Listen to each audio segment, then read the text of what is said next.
कृष्णाय वासुदेवाय हरे परमात्मने प्रणतः क्लेशनाशाय गोविंदाय नमो नमः।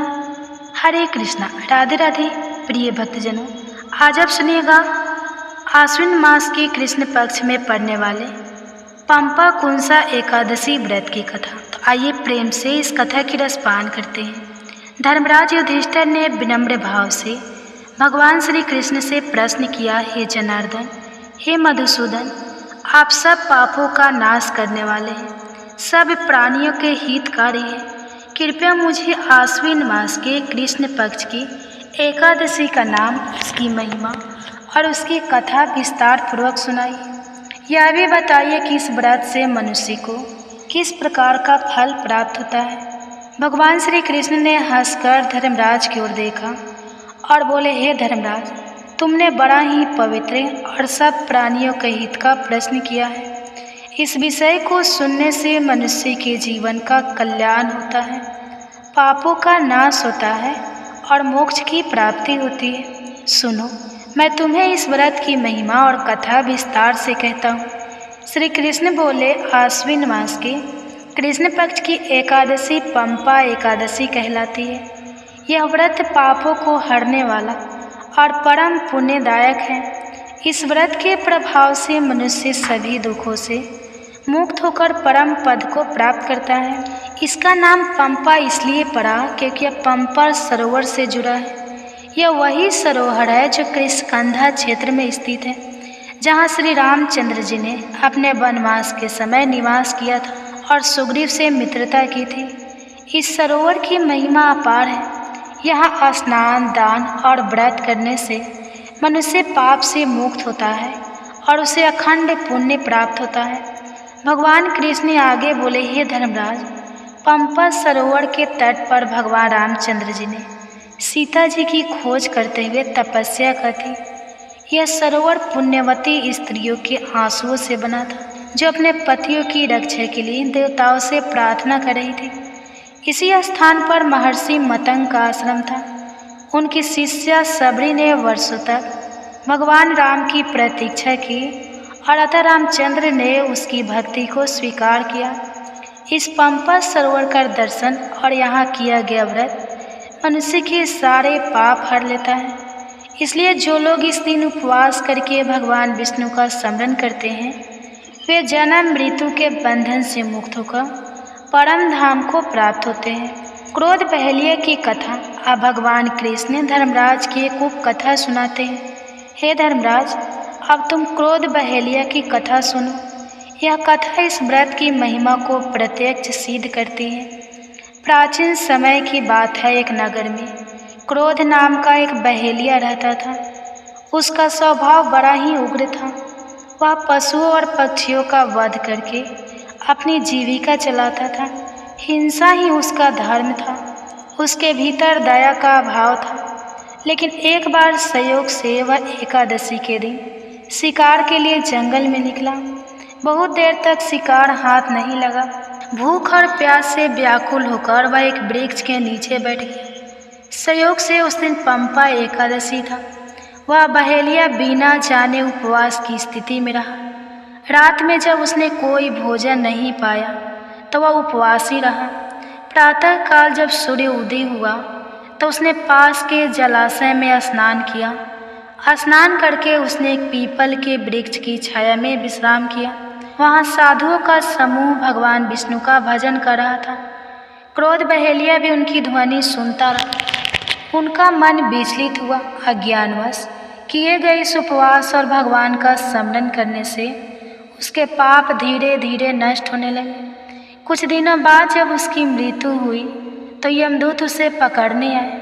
लेकिन तभी विष्णु दूत प्रकट हुए और बोले, यह पंपा एकादशी का व्रत अनजाने में कर चुका है, अतः इसे स्वर्ग में ले जाया जाए। इस प्रकार हिंसा में लिप्त बहेलिया भी पंपा एकादशी का प्रभाव पाकर मुक्त हो गया।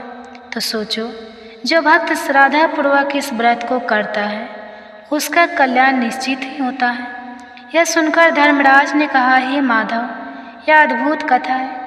यदि अनजाने में किए गए व्रत से बहेलिया भी मुक्त हो गया, तो जो मनुष्य श्रद्धापूर्वक उपवास करता है वह तो निश्चित ही परम पद को प्राप्त करता होगा।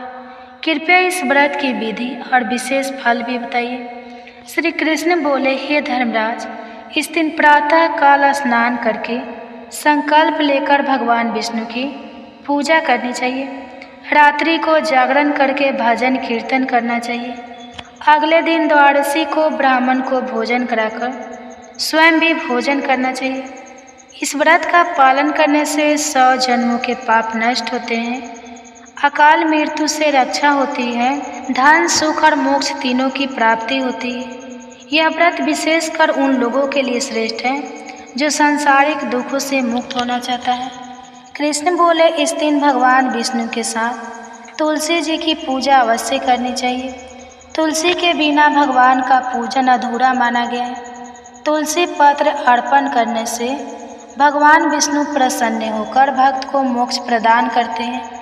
इसलिए हे धर्मराज, जो मनुष्य पंपा एकादशी का व्रत करता है वह समस्त पापों से मुक्त होकर भगवान के धाम को प्राप्त होता है। इस व्रत की महिमा का वर्णन करने में स्वयं ब्रह्मा, शिव और नारद भी असमर्थ हैं। भगवान कृष्ण बोले, हे युधिष्ठिर, इस प्रकार यह पंपा एकादशी व्रत है। जिसने भी इसकी कथा सुनी या कही उसने मानो सारे व्रतों का फल पा लिया। यह व्रत मनुष्य को जीवन में शांति, समृद्धि और मोक्ष तीनों देता है। क्रोध बहेलिया की कथा इसका प्रत्यक्ष प्रमाण है। अतः हे धर्मराज, तुम भी इस व्रत का पालन करो और दूसरों को भी इसके पालन हेतु प्रेरित करो। पंपा एकादशी आश्विन मास के कृष्ण पक्ष की एकादशी है। इसका पालन करने से जन्म जन्मांतर के पाप नष्ट होते हैं। क्रोध बहेलिया ने अनजाने में यह व्रत करके मोक्ष प्राप्त किया।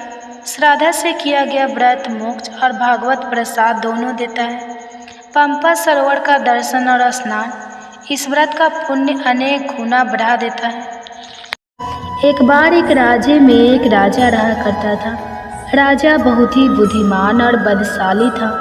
राजा सदा ही अपनी प्रजा का बहुत अच्छे से ध्यान रखता था। प्रजा भी राजा को बहुत पसंद करती थी। राजा की 2 बेटियां थीं। राजा अपनी दोनों बेटियों से बहुत प्रेम करता था। राजा की छोटी बेटी देखने में बहुत सुंदर और आकर्षित थी और राजा की बड़ी बेटी छोटी बेटी के मुकाबले थोड़ी कम सुंदर थी। राजा की छोटी बेटी माता की पूजा किया करती थी और सभी लोग राजा की छोटी बेटी से बहुत प्रेम करते थे और बहुत प्रशंसा किया करते थे। राजा भी अपनी छोटी बेटी को बड़ी बेटी से अधिक प्रेम करता था, जिसके कारण राजा की बड़ी बेटी को अपनी छोटी बहन से बहुत नफरत होने लगी थी। राजा की दोनों बेटियां जब बड़ी हो गई तब एक पड़ोस के राज्य में रहने वाले राजकुमार राजा की बड़ी बेटी के लिए रिश्ता लेकर आया। लेकिन जैसे ही उस राजकुमार की नज़रें राजा की छोटी बेटी पर पड़ी तो वह राजकुमार राजा की छोटी बेटी पर आकर्षित हो गया और छोटी बेटी से पहली नज़र में प्रेम करने लगा। उस राजकुमार ने राजा की बड़ी बेटी के साथ विवाह करने से मना कर दिया और उसने राजा से कहा कि मैं आपकी छोटी बेटी से विवाह करना चाहता हूँ। यह सब देखकर राजा की बड़ी बेटी अपनी छोटी बहन से बहुत क्रोधित हो गई और राजा की बड़ी बेटी ने अपनी छोटी बहन को अपना सबसे बड़ा दुश्मन मान लिया। राजा की बड़ी बेटी ने अपनी छोटी बहन से बदला लेने का निर्णय किया। राजा की बड़ी बेटी ने अपनी छोटी बहन को जान से मारने का उपाय सोचा। राजा की बड़ी बेटी ने अपनी छोटी बहन को मारने के लिए सबसे पहले एक लड्डू में जहर मिलाकर अपनी छोटी बहन को दे दिया और उसको लड्डू खाने के लिए कहा। लेकिन लड्डू खाने के बाद भी छोटी बहन को कुछ भी नहीं हुआ। बड़ी बहन यह देखकर बहुत आश्चर्यचकित हो गई, लेकिन बड़ी बहन ने हार नहीं मानी। जब उसकी छोटी बहन रात में एक कमरे में सो रही थी तब उसने एक मटके में सांप रखकर उसके कमरे में छोड़ दिया, लेकिन सांप भी छोटी बहन का कुछ नहीं कर पाया। जिसके बाद बड़ी बहन ने अपनी छोटी बहन से कहा कि चलो हम लोग कुएं में से पानी भर कर लाते हैं। जिसके लिए वह अपनी छोटी बहन को पानी भरने के बहाने कुएं के पास ले गई और उसने अपनी छोटी बहन को कुएं में धक्का दे दिया। लेकिन छोटी बहन को तब भी कुछ नहीं हुआ, क्योंकि हर बार ग्यारस माता उसकी रक्षा कर रही थी। और उधर बड़ी बहन अपने सारे प्रयास के बाद भी असफल हो रही थी, जिससे वह बहुत क्रोधित हो गई और फिर उसने अपनी छोटी बहन के पास जाकर उसे प्रश्न किया कि मेरी छोटी बहन, क्या तुमको पता है कि भगवान ने सबको मृत्यु एक निश्चित समय पर लिखी हुई है, और कैसे तुम्हारी या मेरी मृत्यु होगी, क्या यह तुम जानती हो? तब छोटी बहन ने अपनी बड़ी बहन को बताया कि हाँ दीदी, मैं तो जानती हूँ मेरी मृत्यु कैसे होगी। छोटी बहन से यह सब बातें सुनकर बड़ी बहन मन ही मन बहुत प्रसन्न होने लगी और उसने अपनी छोटी बहन से कहा कि तो तुम मुझे अपनी मृत्यु का राज बताओ। तब छोटी बहन ने अपनी बड़ी बहन से कहा कि मेरी मृत्यु तो एक तोते में है, जो तोते के गले में एक हार है, उससे मेरी मृत्यु होगी। जब तक कोई भी व्यक्ति तोते को मारकर उस हार को अपने गले में पहनेगा तो मैं मूर्छित हो जाऊंगी, और जैसे ही उस हार को अपने गले से उतारे तो मैं वापस जीवित हो जाऊंगी। अपनी छोटी बहन की मृत्यु का राज जानकर बड़ी बहन बहुत खुश हुई और उसने अपनी छोटी बहन को मारने के लिए उसके पालतू तोते को ढूंढना शुरू कर दिया। और छोटी बहन को इस बात का आभास हो गया था कि कोई उसकी जान लेना चाहता है, जिसके लिए वो अपने पिताजी के पास गई और उसने अपने पिताजी से कहा कि पिताजी, मेरी मृत्यु के बाद आप मुझे मत चलाइएगा, आप मुझे अपनी पुरानी वाली हवेली में एक पलंग में लेटाकर छोड़ दीजिएगा। अपनी छोटी लड़की की यह बातें सुनकर राजा बहुत आश्चर्यचकित हो गया। राजा ने अपनी छोटी बेटी से पूछा कि बेटी, तुम यह क्या कह रही हो? तब राजा की छोटी बेटी ने बताया कि पिताजी, समय किसी के लिए नहीं रुकता है, क्या कब किसको हो जाए इसका किसी को कुछ नहीं पता। फिर राजा ने अपनी छोटी बेटी से कहा कि तुम ऐसी बातें क्यों करती हो? 2-3 दिन के बाद तो तुम्हारा विवाह है। लेकिन छोटी बेटी ने अपने पिताजी को ऐसा करने पर मजबूर कर दिया और उनसे वचन ले लिया। राजा ने भी अपनी छोटी बेटी की बात स्वीकार कर ली और 2-3 दिनों के बाद जब शादी का समय आया तब राजकुमार बारात लेकर राजा के घर आया और राजकुमार और राजा की छोटी बेटी का विवाह शुरू हो गया। जैसे ही राजा की छोटी बेटी राजकुमार के साथ फेरे लेना शुरू हुई तो उसकी बड़ी बहन अपनी छोटी बहन के कमरे में जाकर उसके तोते को पकड़ लेती है और उसको जान से मार देती है। तोते के गले में जो हार था उसको अपने गले में धारण कर लेती है और जैसे ही बड़ी बहन उस हार को अपने गले में धारण करती है तो उधर छोटी बहन 3.5 फेरे ले पाती है और वहीं पर बेहोश होकर गिर जाती है।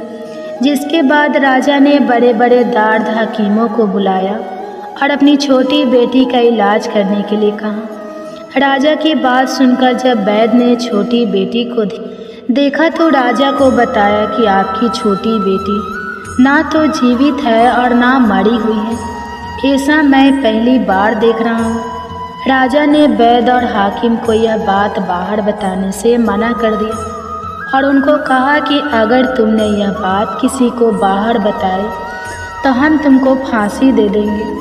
अपनी छोटी बेटी को पुराने महल में जाकर एक पलंग में लेटा दिया और वहाँ पर कुछ सैनिकों को तैनात कर दिया। इसके बाद राजा वापस अपने महल पर आ गया। राजा की बड़ी बेटी अपने पिताजी के पास आई और कहने लगी कि पिताजी, अगर यह शादी संपन्न नहीं हुई तो आपकी इज्जत का क्या होगा? आप कहे तो मैं आपकी इज्जत बचाने के लिए राजकुमार से शादी करने के लिए तैयार हूँ। जिसके बाद राजा ने अपनी बड़ी बेटी की बात मान ली और राजा ने बड़ी बेटी को छोटी बेटी के कपड़े पहनाकर मंडप में भेज दिया।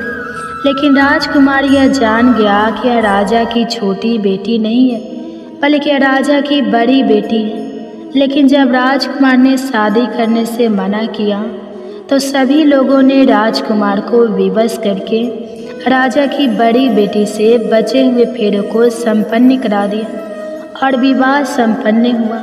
जिसके बाद राजकुमार राजा की बड़ी बेटी को अपने महल में ले गया। विवाह होने के बाद राजकुमार उससे ना तो बात करता था, ना उसे पसंद करता था और ना ही उसके आसपास भटकता था। और राजकुमार ने यह फैसला लिया था कि वह अपनी प्रेमिका को ढूंढ कर रहेगा और यह जान कर रहेगा कि उसके साथ क्या हुआ है। एक दिन राजकुमार अपने घोड़े पर सवार होकर राजा के पुराने महल के पास पहुंचा, जहां पर उसने कुछ सैनिकों को देखा। महल के पास पहुंचकर राजकुमार ने जब महल को ध्यान से देखा तो वह समझ गया कि यह तो हमारे ससुर जी का महल है। तब राजकुमार ने सैनिकों से पूछा कि तुम लोग यहाँ क्या कर रहे हो और इस महल के अंदर उस पलंग में कौन लेटा है। जिसके बाद सैनिकों ने बताया कि यहाँ पर राजा की छोटी बेटी लेटी है। यह सुनकर राजकुमार बहुत प्रसन्न हो गया और वह तुरंत अपनी प्रेमिका के पास पहुँच गया और उसकी सेवा करने लगा। जैसे ही रात हुई तो राजा की छोटी बेटी उठकर खड़ी हो गई।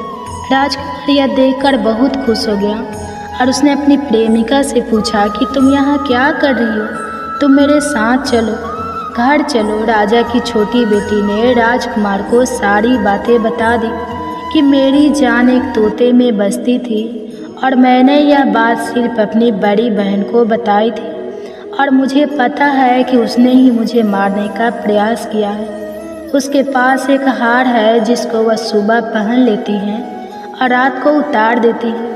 जब तक वह हार को पहन कर रखती है तब तक मैं मूर्छित रहती हूँ और जैसे ही वह हार को उतार देती है तो मैं जीवित हो जाती हूँ। और जब तक मेरी बड़ी बहन के पास वह हार रहेगा तब तक मैं ऐसे ही जीवित और मूर्छित होती रहूँगी। अगर मेरी बड़ी बहन के पास जो हार है वह मेरे हाथ लग जाए तो मैं हमेशा के लिए जीवित हो जाऊंगी। राजकुमार यह सब बातें सुनकर राजा की छोटी बेटी के पास रहने का निर्णय लेता है और उसने अपने बचे हुए सारे फेरे उस पलंग में लेटी हुई राजकुमार की छोटी बेटी के साथ ले लिए और अपना विवाह पूर्ण कर लिया और वहीं पर वह रहने लगा। देखते ही देखते कुछ समय में राजा की छोटी बेटी और राजकुमार की पत्नी गर्भवती हो गई। एक दिन राजकुमार को किसी काम से बाहर जाना पड़ा। तब छोटी बहन के पेट में बहुत तेज से दर्द होने लगा, जिसके बाद उसने माता का आह्वान किया। जिसके बाद वहाँ माता प्रकट हुई और उन्होंने अपने भक्तों के दर्द को दूर किया और एक पुत्र की प्राप्ति करवाई। और वहीं पर अचानक से राजकुमार भी आ गया। राजकुमार ने ग्यारस माता को देखा तो वह आश्चर्यचकित हो गया और उसने तुरंत ग्यारस माता को प्रणाम किया। और ग्यारस माता ने राजकुमार से कहा, जब तुम्हारा पुत्र 5 वर्ष का हो जाए तो तुम आकर अपनी पत्नी का हार इसकी गली में डाल देना। और देखते ही देखते राजकुमार और राजा की छोटी बेटी का पुत्र 5 वर्ष का हो जाता है। तो राजकुमार अपने बेटे से कहता है कि बेटा, मैं कुछ काम से बाहर जा रहा हूँ, तुम अपनी माता का ध्यान रखना। और वहाँ से चला जाता है। राजा को बाहर निकलता देखकर बड़ी बहन के सैनिक देख लेते हैं और बड़ी बहन को जाकर सारी बातें बता देते हैं। जिसके बाद बड़ी बहन अपनी छोटी बहन के पुत्र को वहाँ से उठवा लेती है और उसको मरवा देती है। छोटी बेटी के पुत्र के 2 टुकड़े करवा देती है। पहला टुकड़ा चक्के के पास छुपा देती हैं और दूसरा टुकड़ा अपने पलंग के नीचे रख लेती है। अब ग्यारस माता भिखारी का रूप लेकर आती हैं और एक भिखारी का रूप रखकर बड़ी बहन के पास चली जाती है। जिसके बाद वहाँ पर भिक्षा मांगने लगती है। तो बड़ी बहन अपने सैनिकों से कहती है कि जाकर भिक्षा दे दो। लेकिन जैसे ही नौकर ग्यारस माता को भिक्षा देने के लिए आते हैं तो माता उन्हें मना कर देती है और कहती है कि मैं तुम्हारी महारानी से ही भिक्षा लूँगी। जिसके बाद बड़ी बहन स्वयं ही भिक्षा देने के लिए माता के पास आती है। तब माता एक बिल्ली का रूप लेकर उसके कमरे में चली जाती हैं और वहाँ पर छोटी बेटी के पुत्र के 2 टुकड़ों को आपस में जोड़ देती है और उसे जीवित कर देती है। फिर उसे वहाँ से ले जाती है। राजकुमार अपने बेटे को लेकर अपनी पत्नी के पास आ जाता है और उसे कहता है कि तुम इसका ध्यान रखना। अगर तुम इस बच्चे का अच्छे से ध्यान रखोगी तो मैं तुमसे बात करूँगा। एक दिन राजकुमार अपने बच्चे से कहता है कि तुम मम्मी से उनके गले का हार मांग लो। तो अपने पिता की बात मानकर राजकुमार का लड़का अपनी मम्मी के पास जाता है और कहता है कि मम्मी मुझे तुम्हारा हार चाहिए। यह सुनकर पहले तो बड़ी बहन बहुत क्रोधित होती है, पर उसको याद आता है कि राजकुमार ने कहा था कि अगर मैं इस बच्चे का ध्यान अच्छे से रखूंगी तो वह मुझसे बात करेंगे, जिसके कारण वह हार उस बच्चे को दे देती है और वह तुरंत हार को ले जाकर अपने पिताजी को दे देता है। और तभी राजकुमार अपने बेटे को लेकर वहाँ से जाने लगता है और अपनी पत्नी से कहता है कि तुम हमारे लिए खाना बनाकर रखना, मैं शाम को आकर तुम्हारे साथ खाना खाऊंगा। और वह अपने बेटे को लेकर वहाँ से चला जाता है, जिसके बाद वह राजा के पास जाता है और उनको सारी बातें बता देता है। राजा अपनी बड़ी बेटी की यह करतूत सुनकर बहुत क्रोधित होते हैं और अपनी परवरिश पर ही दोष देने लगते हैं। राजकुमार को अपनी छोटी बेटी के साथ रहने के लिए आदेश दे देते हैं। इस प्रकार 11 माता की कृपा से राजकुमार और राजा की छोटी बेटी सुखपूर्वक रहने लगी। प्रेम से बोलिए एकादशी माता की जय। प्रेम से बोलिए माता लक्ष्मी और भगवान विष्णु की जय, माता पार्वती और भगवान शंकर की जय। कथा के बाद अब आप आरती श्रवण कीजिए। ओम जय एकादशी माता मैया, जय एकादशी माता, विष्णु पूजा व्रत को धारण कर, विष्णु पूजा व्रत को धारण कर, शक्ति मुक्ति पाता।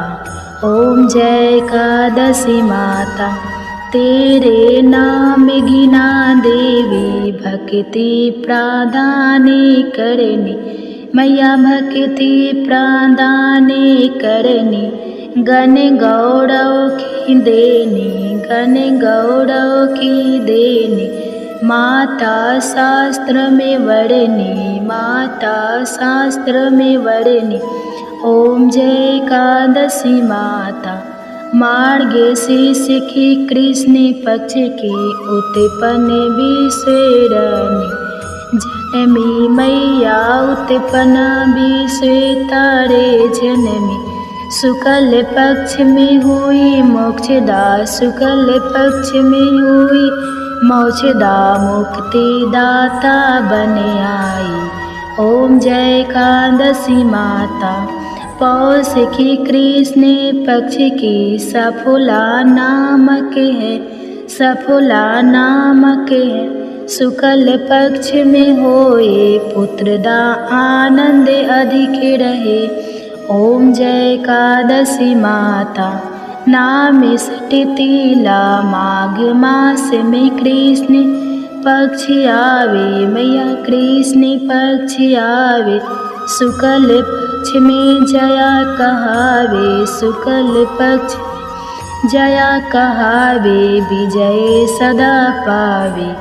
ओम जय एकादशी माता, विजया फागुन कृष्ण पक्ष में, शुक्ला आमल की मैया, शुक्ला आमल की मैया, पापे मोचनी कृष्ण पक्ष में, चैत्र महाबली की।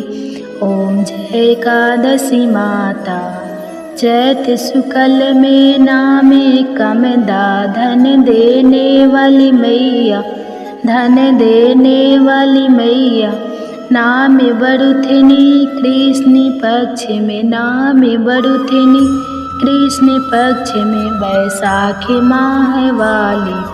ओम जय एकादशी माता, शुक्ल पक्ष में हुई मोहिनी, अक्षय कृष्ण पक्ष राना में, निर्जला सब सुख करने, नाम निर्जला सब सुख करने, शुक्ल पक्ष रखी ओम जय एकादशी माता।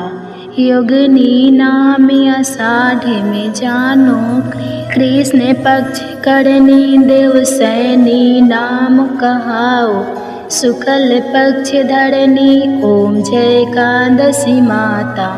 कामिका श्रावण मास में आवे, कृष्ण पक्ष कहिए श्रावण शुक्ला होए, पवित्र आनंद से रहिए ओम जय एकादशी माता। आजा भाद्रपद कृष्ण पक्ष के परिवर्तन शुक्ला इंद्र आश्विनी कृष्ण पक्ष में, इंद्र आश्विनी कृष्ण पक्ष में भवसागर निकला ओम जय एकादशी माता। पापे कुंसा शुक्ल पक्ष में आपे हरण हारी, रामा माँ कार्तिक में आवे सुखदायक भारी ओम जय एकादशी माता। देवोत्थिनी शुक्ल पक्ष की दुख ना सके, मैया दुख ना सके, मैया पावन मास में करूँ विनती, पावन मास में करूँ विनती, पार करो नैया ओम जय एकादशी माता।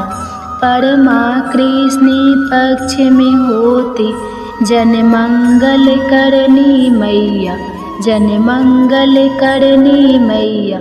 शुक्ल मास में होए पगनी, शुक्ल मास में होए पगनी, दुख दरिद्र ओम जय एकादशी माता। जो कोई आरती एकादशी की भक्ति सहित गावे, मैया भक्ति सहित गावे, जन गुरु देता स्वर्ग का वासा, जन गुरु देता स्वर्ग का वासा, निश्चय वह पावे ओम जय एकादशी माता, ओम जय एकादशी माता, ओम जय एकादशी माता। प्रेम से बोलिए एकादशी माता की जय, प्रेम से बोलिए लक्ष्मी नारायण भगवान जी की जय। आशा करती हूँ आप सभी का पुत्रदा एकादशी का व्रत सफल हो और भगवान श्री लक्ष्मी नारायण जी की कृपा आप और आपके पूरे परिवार पर सदा बनी रहे। आपको यह कथा पसंद आई हो तो वीडियो को लाइक करिएगा, शेयर करिएगा, कमेंट्स में भगवान श्री विष्णु जी और माता लक्ष्मी जी की जय लिखिएगा और चैनल को सब्सक्राइब कीजिएगा। जय श्री राधे राधे कृष्णा। प्रिय श्रोताओ, एकादशी के दिन एकादशी व्रत कथा के साथ ही 11 माता की कथा की भी अवश्य ही सुननी चाहिए। इससे व्रत का पूर्ण फल प्राप्त होता है। तो आइए सुनते हैं 11 माता की कथा। एकादशी भगवान श्री हरि विष्णु की साक्षात शक्ति है, जिस शक्ति ने उस असुर का वध किया जिससे भगवान भी जीत पाने में असमर्थ थे। उस शक्ति के आगे भला मनुष्य के पाप रूपी असुर कैसे टिक सकते हैं। जिस शक्ति ने देवताओं के कष्ट को हरकर उन्हें सुख दिया, वह प्राणी मात्र को क्या नहीं दे सकती। सुख, समृद्धि, शांति और मोक्ष समस्त सुख सहज ही प्राप्त हो जाते हैं। हे प्रिय भक्तों, 11 माता की भक्ति में इतनी शक्ति है कि जिसके प्रभाव से मनुष्य को सहज ही सभी प्रकार के सुख प्राप्त होते हैं और अंत समय में मोक्ष की प्राप्ति होती है। 11 माता की कथा के अनुसार सतयुग में एक महाभयंकर दैत्य हुआ करता था। उस दैत्य का नाम था मूढ़। उस दैत्य ने इंद्र आदि सभी देवताओं पर विजय प्राप्त करके उन्हें उनके पद से हटा दिया था। तब इंद्र आदि देवताओं ने भगवान शंकर से प्रार्थना की कि हे भोलेनाथ, हम सभी देवता मूढ़ दैत्य के अत्याचारों से दुखी होकर मृत्यु लोक में अपना जीवन व्यतीत कर रहे हैं। राक्षस के भय से हम बहुत दुख और कष्ट भोग रहे हैं। मैं स्वयं बहुत दुखी और भयभीत हूँ। अन्य देवताओं की तो बात ही क्या करें। इसलिए हे कैलाशपति, कृपा करके आप मूढ़ दैत्य के अत्याचार से बचाने का कोई उपाय बताइए। हे प्रिय भक्तों, देवराज इंद्र की प्रार्थना सुनकर भगवान शंकर ने कहा, हे देवेंद्र, आप भगवान श्री हरि विष्णु की शरण में जाइए। मधु कैटभ का संहार करने वाले भगवान श्री हरि विष्णु देवताओं को अवश्य ही इस भय से मुक्त करेंगे। भगवान शंकर के आदेश के अनुसार इंद्र तथा अन्य सभी देवता शेर सागर गए, जहाँ पर भगवान श्री हरि विष्णु शेष शैया पर विराजमान थे। इंद्र सहित सभी देवताओं ने भगवान श्री हरि विष्णु को देखा और उनके सामने उपस्थित होकर उनकी स्तुति करने लगे। देवता कहने लगे, हे तीनों लोकों के स्वामी, आप स्तुति करने योग्य हैं। हम सभी देवताओं का आपको कोटि कोटि प्रणाम है। हे दैत्यों के सहारा, हम आपकी शरण में हैं, आप हमारी रक्षा करें। हे त्रिलोकपति, हम सभी देवता दैत्यों के अत्याचार से भयभीत होकर आपकी शरण में आए हैं। इस समय दैत्यों ने हमें स्वर्ग से निकाल दिया है और हम सभी देवता बड़ी ही दयनीय स्थिति में मृत्यु लोक में घूम रहे हैं। अब आप ही हमारे रक्षक हैं, हमारी रक्षा करें। हे जगन्नाथ, आप हमारी रक्षा करें। देवताओं की करुण पुकार सुनकर भगवान श्री हरि विष्णु बोले, हे देवगुण, कौन सा दैत्य है जिसने देवताओं को जीत लिया है? आप सभी देवक किसके भय से पृथ्वी लोक में भटक रहे हैं? क्या वह दैत्य इतना बलवान है जिसने इंद्र सहित सभी देवताओं को जीत लिया है? तुम निर्भय होकर मुझे सब हाल बताओ। भगवान श्री हरि विष्णु के स्नेहमय वचनों को सुनकर देवेंद्र ने कहा, हे प्रभु, प्राचीन काल में ब्रह्मा वंश में उत्पन्न हुआ नारी जंगम नाम का एक असुर था, जिसका मूड नामक एक पुत्र है, जो चंद्रवर्ती नामक नगरी में निवास करता है, जिसने अपने बल के मृत्यु लोक और देवलोक को जीत लिया है और सभी देवताओं को देवलोक से निकालकर अपने दैत्य कुल के असुरों को इंद्र, अग्नि, यम, वरुण और चंद्रमा आदि सभी को लोकपाल बना दिया है। वह स्वयं सूर्य बनकर पृथ्वी को तापता है और स्वयं मेघ बनकर जल की वर्षा करता है। इसलिए आप इस बलशाली भयानक असुर का संहार करके देवताओं की रक्षा करें। देवेंद्र के मुख से ऐसे वचन सुनकर भगवान श्री हरि विष्णु बोले, हे देवताओं, मैं आपके शत्रु का शीघ्र ही संहार करूँगा। आप सभी इसी समय मेरे साथ चंद्रवर्ती नगरी चलिए। देवताओं की पुकार पर भगवान श्री हरि विष्णु तुरंत ही उनके साथ चल पड़े और उधर दैत्यराज मूड ने अपने तेज से जान लिया था कि भगवान श्री हरि विष्णु युद्ध की इच्छा से उसकी राजधानी में आ रहे हैं। इसलिए अपने राक्षस योद्धाओं के साथ वह भी युद्ध भूमि में आकर गरजने लगा और देखते ही देखते युद्ध प्रारंभ हो गया। युद्ध शुरू होने पर अनगिनत असुर अपने अस्त्र शस्त्रों के धारण करके देवताओं से युद्ध करने लगे, लेकिन देवता तो पहले से ही डरे हुए थे। वह अधिक देर तक राक्षसों का सामना ना कर सके और भाग खड़े हुए। तब भगवान श्री हरि विष्णु स्वयं युद्ध भूमि में आ गए। दैत्य पहले से भी ज़्यादा जोश में भरकर भगवान श्री हरि विष्णु से युद्ध करने लगा। वे अपने अस्त्र शस्त्रों से उन पर भयानक प्रहार करने लगा। दैत्यों के आक्रमण वारों को श्री हरि विष्णु अपने चक्र और गदा के प्रहारों से नष्ट करने लगे। इस युद्ध में अनेक दैत्य सदा के लिए मृत्यु की गोद में समा गए, किंतु दैत्यराज मूड भगवान विष्णु के साथ निश्चल भाव से युद्ध करता रहा। उसका तो जैसे अभी बाल था, बांका नहीं हुआ था। वह बिना डरे युद्ध कर रहा था।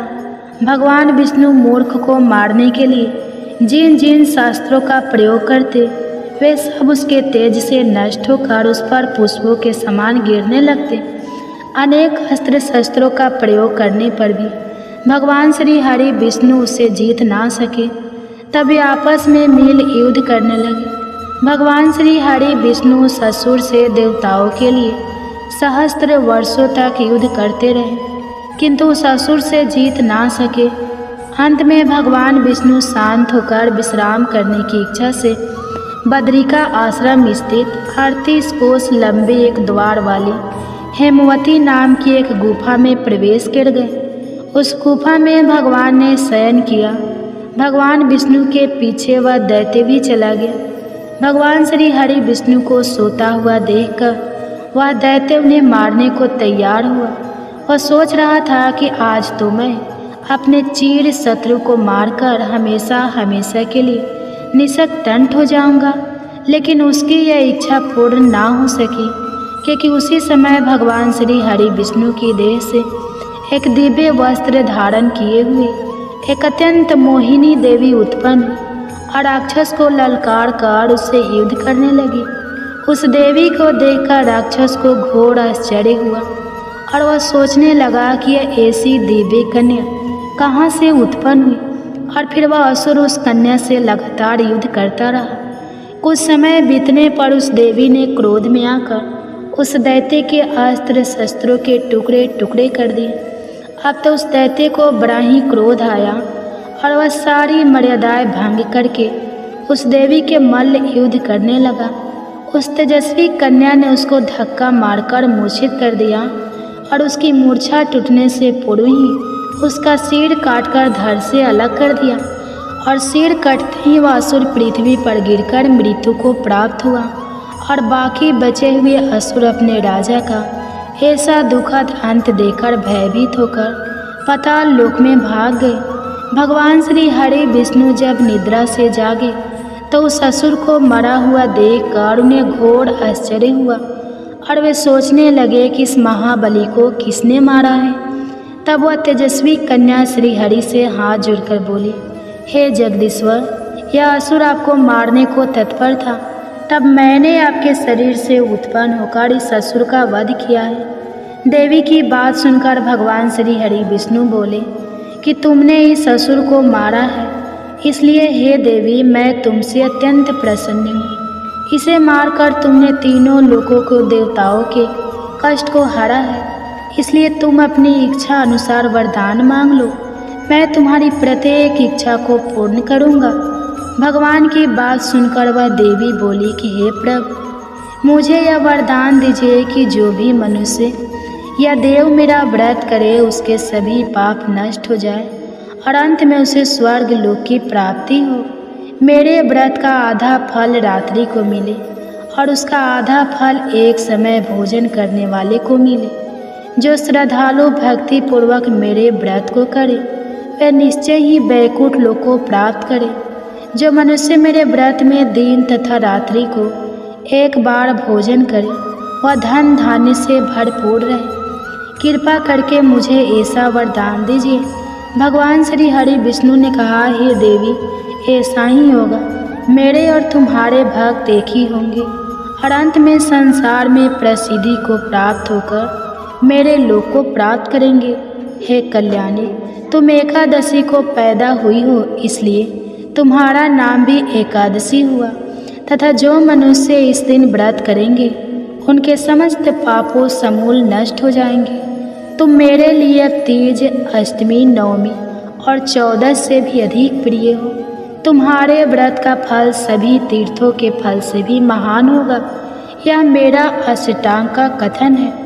इतना कहकर भगवान श्री हरि विष्णु उसी स्थान पर अंतर ध्यान हो गए। तो सभी प्रेम से बोलिए एकादशी माता और विष्णु भगवान की जय।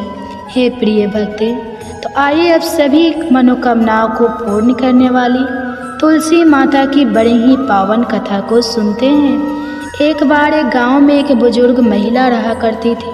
वह प्रतिदिन पूजा पाठ किया करती थी। वह रोज तुलसी माँ की पूजा करती थी और वह बुजुर्ग महिला रोज तुलसी माता से कहती, हे तुलसी माँ, तुम मुझे बहू दे, पीताम्बर की धोती दे, मीठा मीठा घास दे, बैकुंठ में वास दे, चटक की चाल दे, पटक की मौत दे, चंदन का काठ दे, रानी का काज दे, दाल भात का भोजन दे, ग्यारस की मौत दे और कृष्ण जी का कंधा दे। वह बुजुर्ग महिला हर महीने महीने में तुलसी माता की रोज पूजा करती थी और उनके बिरले को रोज सींचती थी। तुलसी माता बुजुर्ग महिला की बात सुनकर धीरे धीरे सूखने लगी। तभी भगवान श्री कृष्ण जी ने देखा कि तुलसी माता सूख रही है और तभी एक दिन भगवान श्री कृष्ण तुलसी माता जी के पास प्रकट हुए और भगवान श्री कृष्ण जी ने तुलसी माता से पूछा, तुम क्यों सूख रही हो? सभी महिलाएं तुम्हारी पूजा करती हैं और तुमको रोज सींचती हैं, लेकिन फिर भी तुम सूखती जा रही हो, इसका कारण क्या है? जिसके बाद तुलसी माता ने भगवान श्री कृष्ण जी से कहा कि हे प्रभु, एक बुजुर्ग महिला मेरे पास रोज आती है और रोज एक ही बात बोलती है कि हे तुलसी माता, सबकी दाता मैं तेरा बिरला सींचती हूँ, तो मुझे बहू दे, पीताम्बर की धोती दे, मीठा मीठा घास दे, बैकुंठ में वास दे, चटक की चाल दे, पटक की मौत दे, चंदन का काठ दे, रानी सर राज दे, दाल भात का भोजन दे, 11 की मौत दे और कृष्ण जी का कंधा दे। मैं उस बुजुर्ग महिला की सारी मनोकामनाएं पूरी कर सकती हूँ, लेकिन उसकी एक मनोकामना पूरी नहीं कर सकती। मैं कृष्ण जी का कंधा कहाँ से दूंगी? भगवान श्री कृष्ण जी तुलसी माता की यह बात सुनकर जोर जोर से हंसने लगे और फिर भगवान श्री कृष्ण जी ने तुलसी माता जी से कहा कि तुम चिंता मत करो, जब वह बुजुर्ग महिला की मृत्यु होगी तब मौके पर मैं और आप ही कंधा दे देंगे। आप सुबह जब वह पूजा करने आए तब कह देना कि सब कुछ तुम्हें मिल जाएगा। कुछ दिनों बाद वह वृद्ध महिला ठोकर खाकर रास्ते में गिर कर मर गई। पूरे गांव के सभी लोग आए और उस महिला को सभी लोग धर्मात्मा मानते थे। उसको तुलसी जी की डकुरी कहते थे। उसके परिवार में कोई भी नहीं था, इसलिए गांव वालों ने ही उसके अंतिम संस्कार करने की योजना बनाई और उसे नहलाकर जब बैकुंठी पर बैठाने के लिए उसे उठाने लगे तो उसका मृत शरीर इतना भारी हो गया था कि उसे कोई उठा नहीं पाया। यह सब देखकर वहाँ के सभी लोग तरह तरह की बातें करने लगे और कहने लगे कि यह इतना पूजा पाठ करती थी, हर समय माला फेरती थी, इसलिए यह इतनी भारी हो गई है। वही पूरे गांव में चर्चा होने लगी कि डोकरी माई कोई भक्ति नहीं करती थी या छल कपट करती थी। हम जिसे धर्मात्मा समझते थे वह पापी है जो कि किसी से भी नहीं उठ पा रही है। यह इसके कर्मों की सजा है। इधर भगवान ने सोचा कि मेरे भक्तों की निंदा हो रही है, इसलिए भगवान ने बूढ़े ब्राह्मण का वेश धारण करके वहाँ पर आए और वहाँ पर जितने भी लोग इकट्ठे हुए थे उनसे पूछने लगे कि यहाँ पर इतनी भीड़ क्यों लगी है, जिससे लोग कहने लगे कि यह डोकरी माई मर गई है और पाप इतना था कि इससे यह उठ ही नहीं पा रही है। सब उठाकर थक गए।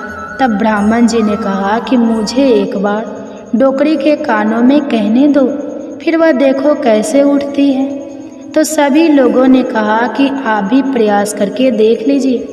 तब भगवान ने उस वृद्ध महिला के कानों में कहा कि हे डोकरी माई, देखो मैं आ गया। और जो भी बुढ़िया माई पूजा करते समय शब्द कहती थी वह शब्द उसके कानों में कहने लगे, तू बिरला सींच मेरा, मैं करूँ निस्तार तेरा। डोकरी माई बहू ले, बेटी ले, पोता ले, लड्डू ले, पीताम्बर की धोती ले, गहना ले, घी का घड़ा ले, मीठा मीठा खीर और पूड़ी ले, दाल भात का भोजन ले, धन दौलत ले, बेटा पोता को काम ले, तुलसी का पत्ता ले, मुंह में गंगा जल ले, 11 माता को दीन ले, श्री कृष्ण जी का कंधा ले। इतना सुनते ही डोकरी हल्की हो गई। भगवान ने बोला, आओ और उसको उठाओ।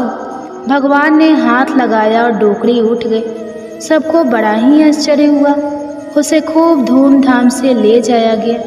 भगवान उसे अपने कंधे पर ले गए। पूरे गांव में इसकी चर्चा होने लगी, जिससे उसको मुक्ति मिल गई और वह बैकुंठ में चली गई। सभी लोग देखते रह गए। सभी लोगों ने देखा कि शमशान घाट तक तो ब्राह्मण साथी आया था, लेकिन अब वह दिखाई नहीं दे रहा है। इससे लोगों को समझ में आ गया कि वह और कोई नहीं, स्वयं भगवान ही बूढ़े ब्राह्मण के रूप में आए थे। तो बोलिए श्री राधा कृष्ण भगवान की जय। बोलिए श्री तुलसी शालिग्राम जी की जय।